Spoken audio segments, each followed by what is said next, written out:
Penn State lost a football game today. The sports world suffering a much bigger loss as legendary sports director Gregg Mace of ABC27 passed away today. Certainly an incredibly tough day. As many of you know, Gregg was my former co-worker and dear friend, as well as a friend to many of us in this industry. Now, he served as ABC27 Sports Director for nearly 40 years, and in that time, his impact was more than profound. Mace had been facing serious health issues for some time and was off the air for several weeks. He passed away at the age of 65. Everyone here at Fox 43 is sending their deepest, most heartfelt condolences to the Mace family, as well as the ABC27 news team.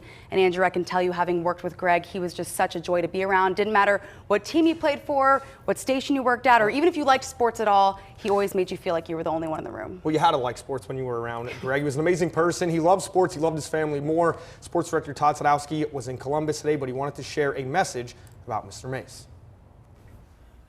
Today's game, Penn State and Ohio State, is one of the biggest on the sports calendar every single year. But it was different right away without Gregg Mace, my friend, here in attendance. I always look forward to seeing him. It's one of the rare days I can count on seeing Gregg's smiling face in the press box. News of his death spread throughout the press box about midway through the game, and immediately the result of the game became meaningless. I want to share a picture with you. I'm on the left, of course. There's Pat Principe of WGAL 8 in the middle, and then there's Gregg on the right. When I first came to this market, both Pat and Gregg welcomed me with open arms, and even though I've been here almost 20 years, I still felt like the new guy around those two.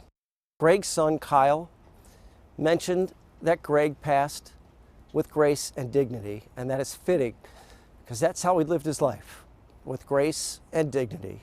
And I hope that Kyle and his family and his friends understand and feel the warmth and the prayers and the love of everyone that was privileged enough to call Gregg a friend.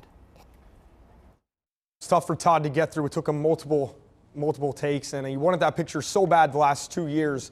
I know Gregg the shortest since 2012, Sam. When I moved here, he welcomed me into the sports club. But the nicest thing anyone in this business has ever done for me came from Gregg Mace. Way back out of college, I applied for a job, and my job search wasn't going well. I got denied from him, but he offered to find me, another job, and he was one of the only people that ever called me back as a rejection. He was class all the way through. Gregg Mace, gone at the age of 65, but forever in our memories.